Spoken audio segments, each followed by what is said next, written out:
Here in England, the police have told me that we cannot lie to a suspect in an interview, or for that matter, outside the interview, in such a way as to give them a false impression about evidence. Doing so is actually against the law. See the Police and Criminal Evidence Act 1984. This law prohibits deceitful interviewing. Thus, here in England, if the police do lie to a suspect in the course of an investigation, any evidence that results from that lie is inadmissible. Similarly, in Sweden, the Code of Judicial Procedure outlaws deceiving suspects. Some of you already know that in 2016, the United Nations Special Rapporteur on Torture, Professor Juan Mendez, submitted his report that was accepted by the UN General Assembly. In his report, he stated that the Special Rapporteur advocates the development of a universal protocol on non-coercive interviewing to be applied at a minimum to all interviews by law enforcement officials and others. And he continued that the essence of an alternative information gathering model was first captured by the peace model of interviewing adopted in 1992 in England and Wales. This investigative interviewing can provide positive guidance for the protocol. Now, in the principles, it states that psychologically coercive questioning methods, such as manipulating an interviewee's perception of culpability, for example, by presenting false evidence, or their perceptions of the consequences associated with a confession, for example, downplaying or exaggerating the consequences associated with conviction of the alleged crime, or implying leniency or offering moral justifications, have been shown to produce incorrect information and increased rates of false confessions. Now, if any of you are interested in learning more about investigative interviewing, please contact me. In a study led by my good colleague in the USA, Hayley Cleary, we were able to get several hundred jail inmates to fill in a questionnaire, which the study was published 2019.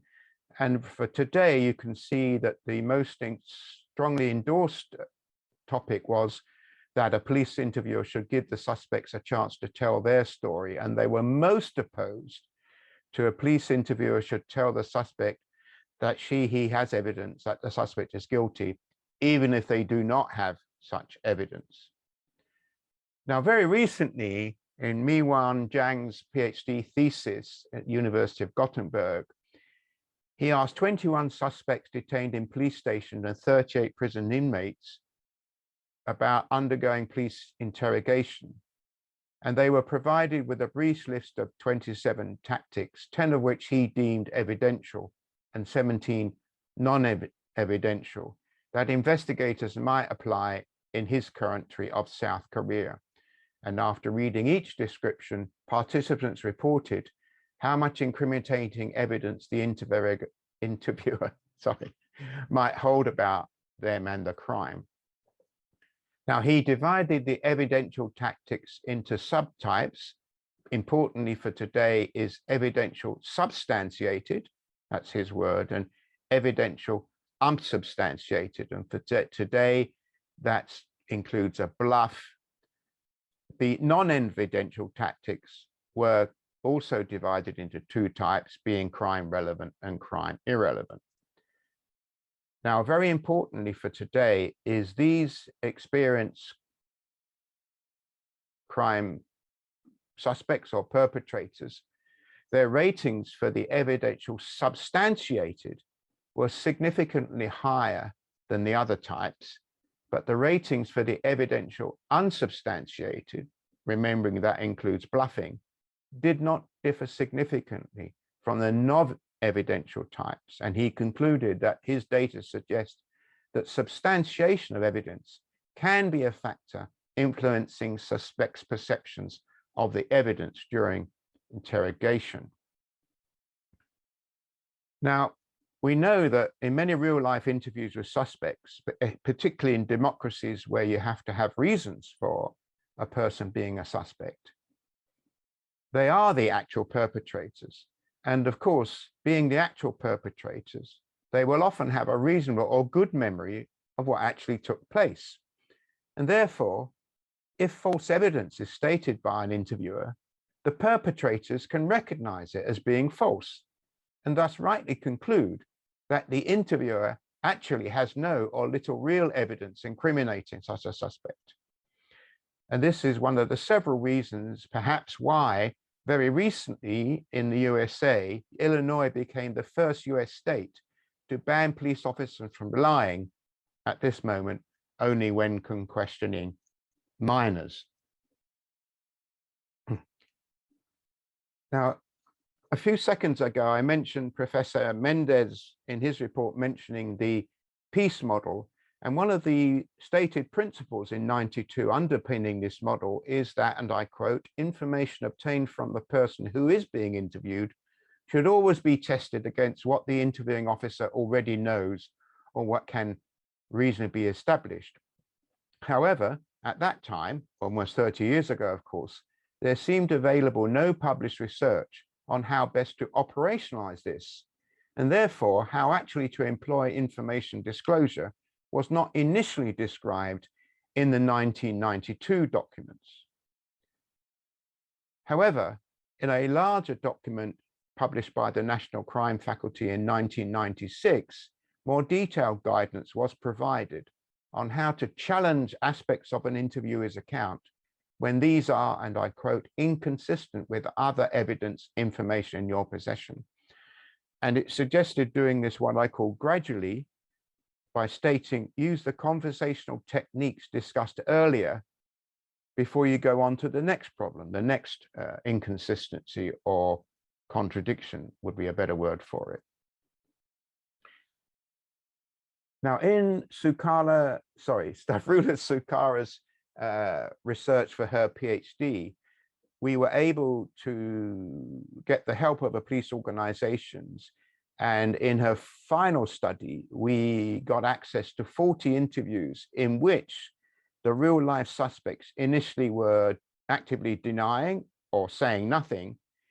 And they shifted during the interview to providing a comprehensive account incriminating themselves, which we call a confession. And here, I'm sorry if you can't read this, are the 5-second time periods leading up to the time at which the person shifted their position and began to provide a comprehensive incriminating account. And what's important for today is in the first row, you'll see that 15 seconds, 10 seconds, and 5 seconds before that important shift, the interviewer was disclosing information. Down the side, you can see the other skills that are not relevant to today. Now, what's crucial about this very pioneering finding was if they were still disclosing information, that meant they had not given it away all at the beginning, which is what untrained police officers do. They give away all the information at the beginning in the hope that that will get the person to admit that they did do it. So Stavroula's finding led me to think that this idea of gradually disclosing the information might well be important. And I made several grant applications which initially were unsuccessful, but eventually from a British government counter-terrorism research initiative, I managed to secure a substantial grant. Now, some of you are very familiar with my good friend Aldert Vrij, and note that he and I worked together at Portsmouth. And he said in 2006, and I quote Aldert, rather than presenting evidence at the beginning of the interview, as suggested in many police interview manuals, interviewees could be asked to tell their story before the interviewer presents the evidence. But he noted very importantly that whether these interview styles actually work and will benefit lie detectors is currently unknown. So let's move on to that.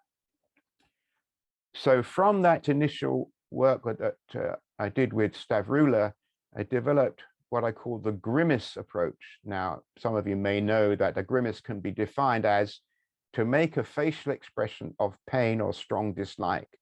So why is it called grimace? Well, it talks about gathering reliable information before interviewing, the planning and preparation, first P of peace, then motivating a free recall account from the suspect, the account phase of peace, and then during the questioning phase, challenging effectively, gradually, incrementally, the suspect, and using the evidence information to point out contradictions about what the suspect said, but doing this in a rapport-based, ethical, Columbo-style manner. So what we did in the studies I'm going to finish with is, in some of the interviewing, the information known to the interviewer was presented at the beginning. In some interviews, the same information was presented late, as initially pioneered by Maria Hartwig. And in other interviews, the same information was presented gradually. So we had to think a lot about what kind of setup we could experimentally use. And what we did was we got participants on a computer to build a brand new sports stadium in London. And some of them did this in a way that wasn't related to terrorism. They were builders, but others, whilst building the stadium, they planted bombs within it that could be later blown up. They were terrorists. And it took an hour to complete the task. And because it was on a computer, the computer recorded all the activities that the builders or terrorists did, moving their lorries, buying equipment, having people working on the site. And as in covert observation of terrorist suspects, some of the information that was gathered was passed to the person who interviewed the participants, though none of the information passed to the interviewer was sufficient to let the interviewer know whether it was a builder or a suspect. And these interviews, which lasted on average, I think, more than half an hour, were video recorded. And in one of our studies, these recordings of the entire interviews were shown to police officers. And you can see here their truth-lie detection rate, that if the information is recorded early, divulged early, it's around chance. Late for liars is better, but the gradual is better for the terrorists and the builders. And we have another study of laypersons, a similar kind of study with similar results. So that led us to be able to persuade some very experienced detectives to, at the end of their interviews with another sample of the similar participants, over 100 of them, they had to decide at the very end of the interview whether the person was a builder or a terrorist. They did not see the recordings. And we found similar results. Early is chance, late is better for liars, and the gradual is better overall. Finally, we have, with the help of my good friend Dave Walsh, analyzed some real-life interviews with suspects, and we again found that there was a relationship between early or late disclosure and skill level. The interviewers who are more skilled were the ones who disclosed gradually.